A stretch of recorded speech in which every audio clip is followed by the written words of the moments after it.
Hey YouTube, welcome back to the next episode of the Let's Play series. Today we're tackling Mission 2 in Devil May Cry 4 Special Edition Hell in Hell Mode, so let's get started. So the mission starts out with some scarecrows, nothing too tedious about them. Just try and attack them as much as you can, build up that style gauge, and of course avoid getting hit. It is a bummer. As you can see here, it's a little spread out, but that won't stop me from hitting him with a charge shot 3. Give him a little taunt, and we get the stylish finish. So before you head on to the next section, you definitely want to make sure you hit all the trash cans and the benches that are around this part of the map. There's nothing over there, so we turn around. There should be a trash can up here, which I do get. It's almost hard to miss. There's another one. Make sure you grab that red orb before you go into the next part of the mission.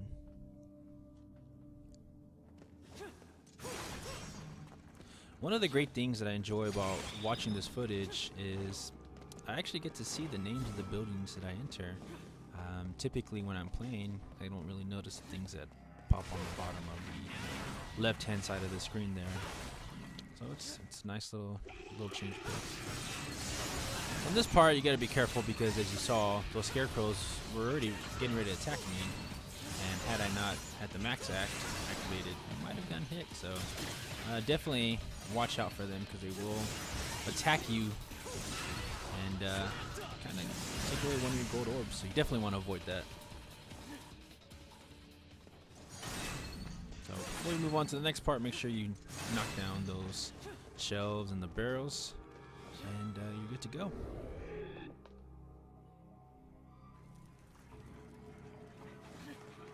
So the next part of the mission is just pretty much running around.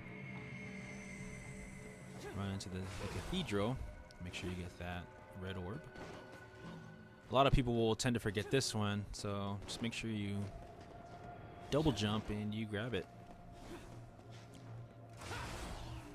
And I wasn't sure if I could break that bench, but as you can see, you can't. So just move on out. A good rule of thumb is if it looks like it could be broken, it probably has a red orb in it. Once you grab the Evil Legacy, make sure you go up here. You want to do it one more time. Skip on over. You want to get these benches on the side. Can't shoot them. You can't do the grab. You got to break it. There's 3. And there's nothing on the other side of that, so let's just move on.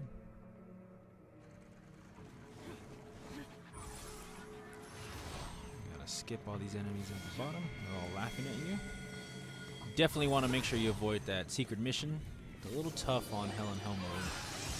So here's some more scarecrows. Like I said earlier, nothing too tedious. So make sure you just do some stylish combos on them. Build up that double trigger gauge and the style meter.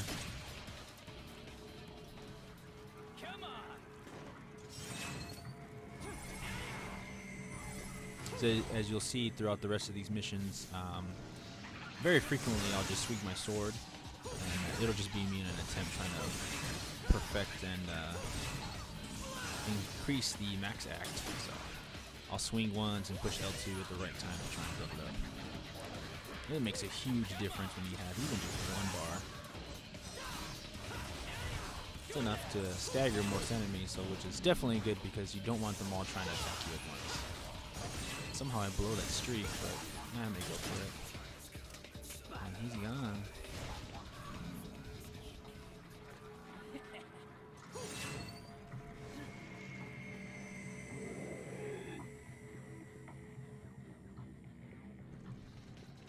So on this next part, you're going to fight some assaults.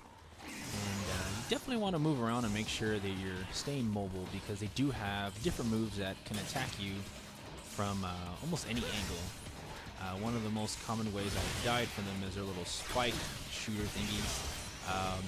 Like I said, any attack, even no matter how small it is enough to kill you basically. Get rid of one of your gold orbs, which you don't want to do. You want to save them for the bosses because that's when you definitely get hit.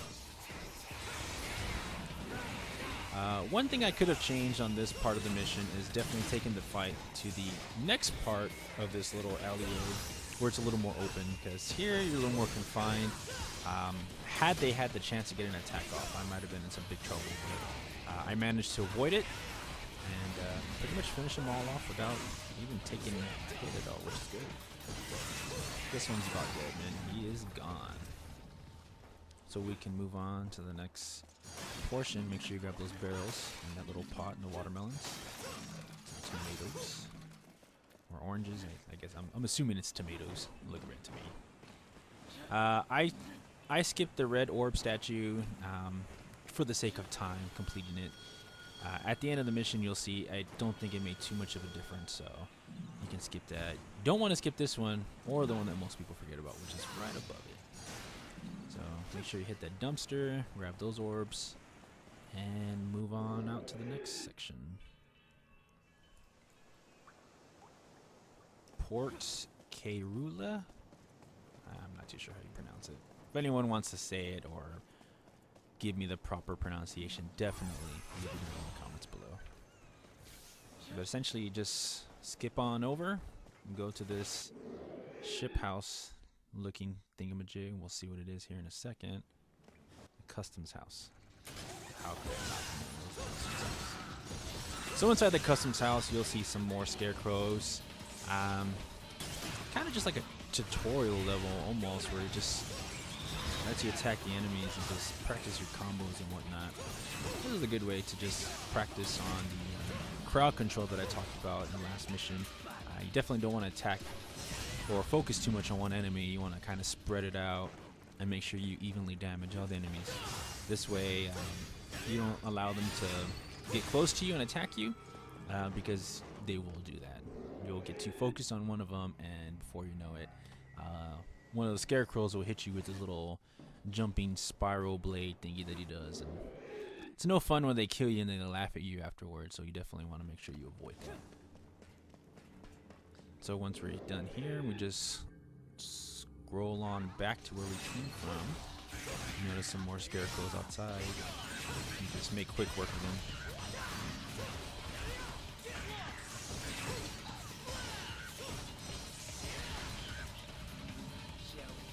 Yeah, hit him with the roulette. It's a great move to kind of put him in the air and just hit him with the roulette. Does a lot of damage. It's kind of stylish too. This one's gone.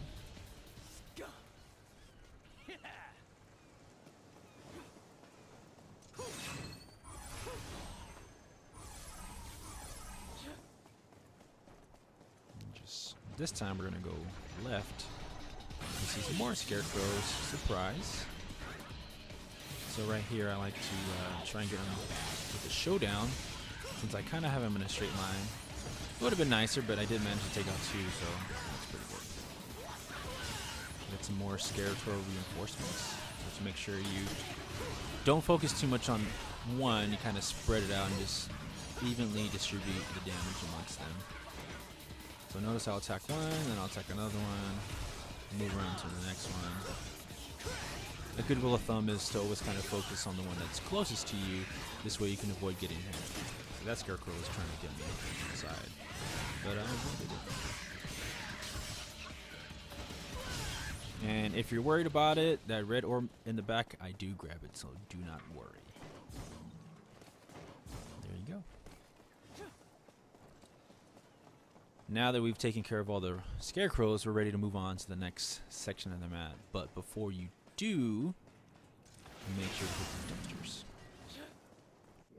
Got some dumpster red orbs laying around for you to pick up.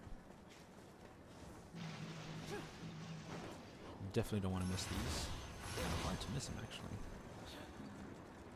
Pick up this green orb. And you should take out this combat statue because it does drop red orbs for you.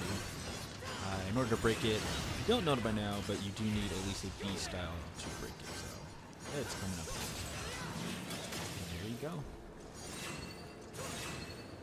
Now, personally, I always like to increase my max act all the way up right before a boss fight, which is going to happen in this next section of the map. probably my favorite boss of all of them, Burial. When this game first came out, it was so amazing to see something like that. I never played a boss like that before. When I start the fight, I always hit him with the showdown twice, fully charged. And after the second one, I somehow managed to avoid getting hit, but hey, it works in my favor. And once his flames go down, his little flame shield, you want to make sure to grab him towards the top of his head to throw him down, and then streak towards him and hit him one more time to launch him. So at this point of the match now, it's basically just trying to avoid getting hit and doing some damage. So hit him with the charge shot 3, and with the caliber, and get out of there. Do the caliber again, and that, and then split. And if you follow this little tutorial that I gave, you'll see that I did almost about 60% of his health just right off the bat. So it's a really good way to get his health really down really quickly. And once that's done, the mission is pretty much over.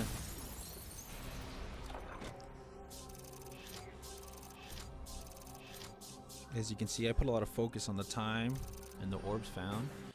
Stylish points I could have done a little bit better. But as you can see, I made up for it with the no damage and the no items. And so I end up getting an S rank. And that's it. Stay tuned for the next mission.